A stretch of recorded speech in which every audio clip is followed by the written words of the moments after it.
21वीं सदी का पूर्वार्ध, वर्ष 2014। प्रधानमंत्री श्री नरेंद्र मोदी ने वेद भूमि भारत की योगिक शक्ति की अक्षुण्ण परंपरा का जय घोष किया। योग हमारी पुरातन पारंपरिक अमूल्य देन है। योग मन व शरीर, विचार व कर्म, संयम व उपलब्धि की एकात्मता का तथा मानव व प्रकृति के बीच सामंजस्य का मूर्त रूप है। यह स्वास्थ्य व कल्याण का समग्र दृष्टिकोण है। अमेरिका की धरती पर शिकागो में विश्व योग दिवस मनाए जाने का प्रस्ताव दिया। यह हमारी जीवन शैली में परिवर्तन लाकर तथा हम में जागरूकता उत्पन्न करके जलवायु परिवर्तन से लड़ने में सहायक हो सकता है।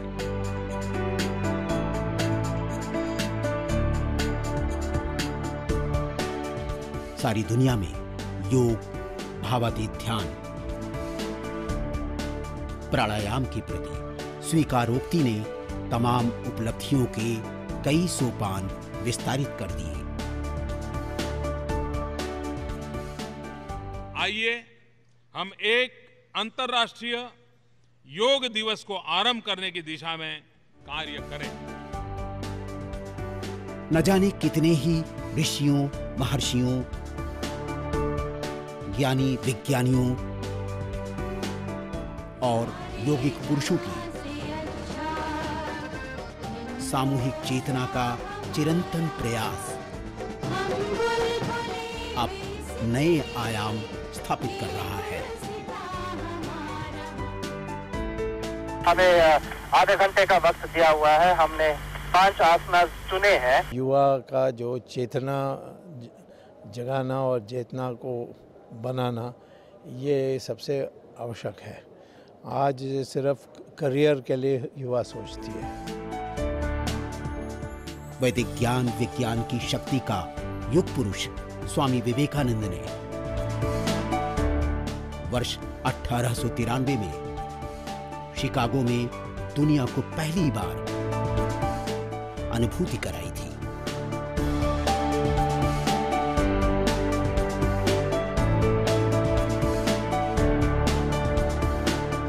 What is the time? महर्षि महेश योगी ने उसी ज्ञान विज्ञान को प्रायोगिक धरातल पर वर्ष 1957 से And what time we are due to be in? लगातार 50 स्वर्णिम वर्षों तक दुनिया भर में अनुभूति कराते रहे। All those जीवन पर्यंत उपलब्धियां जोड़ते रहे। समय चक्र गतिमान रहा। वसुधैव कुटुंबकम अर्थात सारी वसुधा हमारा कुटुंब है, आज चरितार्थ हो रहा है। प्रथम विश्व युद्ध ने जो अवसाद वर्ष 1914 में दिए थे, 100 वर्षों बाद सभी विसंगतियां धूमिल जरूर हुई हैं,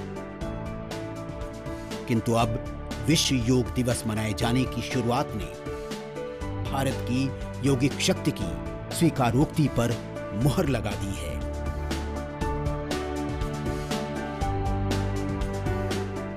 प्रधानमंत्री श्री नरेंद्र मोदी की विश्व परिधि में नई पहचान दर्ज हुई है। भारत के मनीषी, युगदृष्टा और योगिक पुरुष महर्षि महेश योगी की संकल्प साधना का परिणाम स्वरूप ये पर्याय भी बन गया है।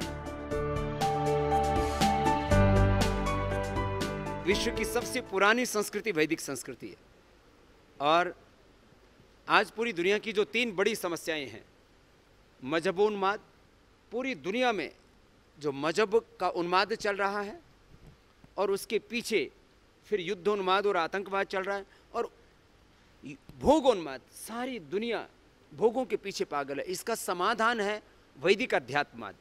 तो मैं इस बात से सहमत हूँ कि वैदिक इंडिया और वैदिक वर्ल्ड बनेगा तो ही विश्व में पीस एंड प्रॉस्पेरिटी आएगी।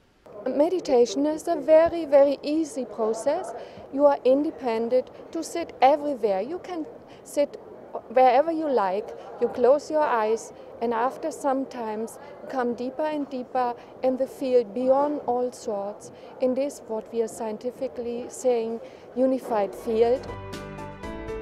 समूचा विश्व वेद भूमि भारत की योगिक शक्ति में स्वयं को अब तिरोहित महसूस कर रहा है।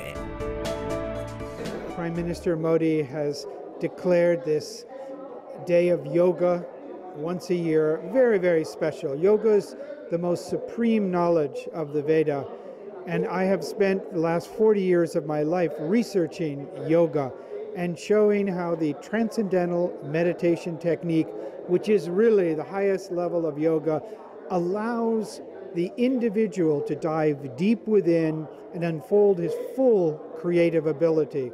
This can be used by any student, any professional. It can be used in so many different ways. अब समूचा विश्व 21 जून को विश्व योग दिवस के रूप में स्वयं को जोड़कर प्रस्तुत कर रहा है। सारी दुनिया योगिक साधना की अपराजिता सुगंध से एकात्म भाव में जुड़कर वसुधैव कुटुंबकम की अवधारणा को फलीभूत करा रही है।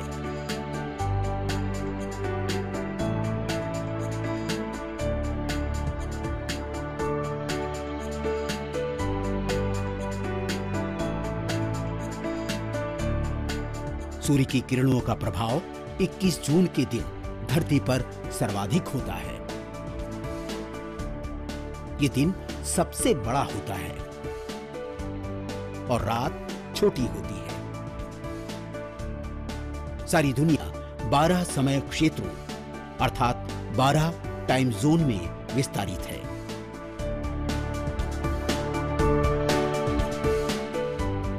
हर महाद्वीप और वसुधा क्षेत्र सूर्योदय की स्वर्णिम रश्मियों के साथ सूर्य चक्र से जुड़ता है। आदि शंकराचार्य के पंचशील के सिद्धांत रूप ही सूर्य जगत पिता भी है। ये प्रकृति की अनुकंपा है कि 21 जून के दिन दुनिया भर में सबसे बड़ा दिन अपनी अनुभूति कराता है और लंबी उम्र जीवन जीने का मंत्र बताता है। The yoga meditation is the most powerful part of yoga. Yoga has 8 limbs, Ashtanga yoga. The most powerful limbs have to do with the mind. Dharana, dhyana, samadhi. Everybody can take 20 minutes to practice dharana, dhyan, samadhi, transcendental meditation, and gain the direct experience of our infinite blissful self. भगवान श्री कृष्ण ने कहा है, यथा पिंडे तथा ब्रह्मांडे। जो कुछ भी ब्रह्मांड में है वही सब इस मानव शरीर में भी है और योग ही है जो ब्रह्मांड से प्रकृति रूप मानव को जोड़ती है। योगा को इन लोगों ने टेक्नोलॉजी मान लिया और वेद के ज्ञान को इन्होंने वो मान लिया, विज्ञान मान लिया। तो विज्ञान और टेक्नोलॉजी को दोनों को जोड़ करके इसको जीवन में सबको ला रहे हैं। Yoga is a complete knowledge for allowing the person to experience union with the basis of all life, which is the unified field. सूर्य स्वर और चंद्र स्वर मिलकर प्रकृति की सानुकूलता के साथ नाड़ी तंत्र को तभी विस्तारित कराते हैं। योग ही व्यष्टि को समष्टि से जोड़ता है। योग से ही विश्व परिवार की परिकल्पना भी साकार हो सकती है। As physical yoga, asanas, and also union in terms of closing my eyes, transcending, taking my mantra, experiencing quieter and quieter states of mental activity and quieter states of physical activity, and therefore the mind and body become unified in what you can call yoga. योग शरीर, मन और अंतरात्मा में संतुलन स्थापित करता है। योग सिर्फ हमारे शरीर और मन को ही नहीं जोड़ता, बल्कि व्यक्ति को व्यक्ति से, दिल को दिल से और व्यष्टि को समष्टि से जोड़ता है। योग ही एकमात्र ऐसा माध्यम है जो पूरे समाज में एकता, समता, विश्व बंधुत्व स्थापित कर सकता है। It's wonderful that the world is becoming more and more aware of the value of yoga, and the essential value of yoga from the Vedic literature is it means union, the union of the individual self with the cosmic self, and that value growing in the world will create peace in the world. इससे ही विश्व परिवार की रचना संभव है। सच, योग प्राण power है।